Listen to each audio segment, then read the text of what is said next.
വിശുദ്ധ കുരിശിൻ്റെ അടയാളത്താൽ ഞങ്ങളുടെ ശത്രുക്കളിൽ നിന്ന് ഞങ്ങളെ രക്ഷിക്കണമേ. ഞങ്ങളുടെ തമ്പുരാനെ, പിതാവിൻ്റെയും പുത്രൻ്റെയും പരിശുദ്ധാത്മാവിൻ്റെയും നാമത്തിൽ ആമേൻ.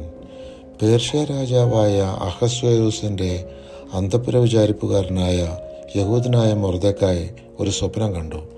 ഭൂമുഖത്ത് ബഹളവും സംഭ്രാന്തിയും, ഇടിമുഴക്കവും ഭൂകമ്പങ്ങളും ലഹളയും. 2 ഭീകരസത്വങ്ങൾ പൊരുതാൻ ഒരുങ്ങി മുന്നോട്ട് വന്നു. അവ അതിഭയങ്കരമായി അലറിക്കൊണ്ടിരുന്നു. അവയുടെ അലർച്ച കേട്ട് സകല ജനതകളും നീതിമാന്മാരുടെ ജനതയ്ക്ക് എതിരെ യുദ്ധത്തിനൊരുങ്ങി. ഭൂമുഖത്ത് അന്ധകാരത്തിൻ്റെയും നൈരാശ്യത്തിൻ്റെയും കഷ്ടതയുടെയും ദുരിതത്തിൻ്റെയും പീഡനത്തിൻ്റെയും മഹാകലാപത്തിൻ്റെയും ഒരു ദിവസം. നീതിമാന്മാരുടെ ജനത മുഴുവൻ കഷ്ടതയിലായി. തങ്ങളെ ഭീഷണിപ്പെടുത്തുന്ന ദുഷ്ടതകളെ അവർ ഭയപ്പെട്ടു. നശിക്കാൻ അവർ തയ്യാറായി. അപ്പോൾ അവർ ദൈവത്തെ വിളിച്ചു. അവരുടെ കരച്ചിലിൽ നിന്നൊരു ചെറിയ ഉറവയിൽ നിന്നെന്ന പോലെ ധാരാളം ജലമുള്ളൊരു മഹാനദി ഉണ്ടായി. പ്രകാശം വന്നു, സൂര്യൻ ഉദിച്ചുയർന്നു, എളിയവർ ഉയർത്തപ്പെട്ടു, ഉന്നതർ നശിപ്പിക്കപ്പെട്ടു.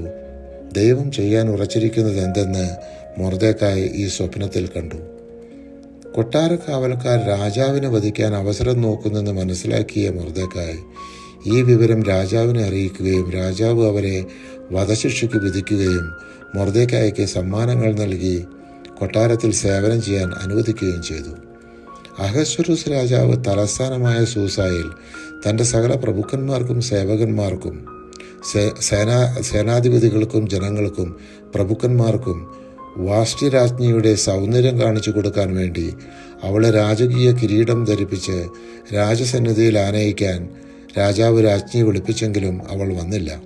ഇതിൽ കുപിതനായ രാജാവ് രാജ്ഞി ഇനിമേൽ വരേണ്ടതില്ല എന്ന് കൽപ്പിച്ചു. മൊർദെഖായിയുടെ പിതൃസഹോദരൻ്റെ മകളായ യൂദാ വംശജയായ എസ്തറിനെ വാസ്തിക്ക് പകരം രാജ്ഞിയാക്കി. തൻ്റെ വംശമോ കുലമോ എസ്തർ ആർക്കും വെളിപ്പെടുത്തരുതെന്ന് മൊർദെഖായി അവളോട് നിർദ്ദേശിച്ചിരുന്നു.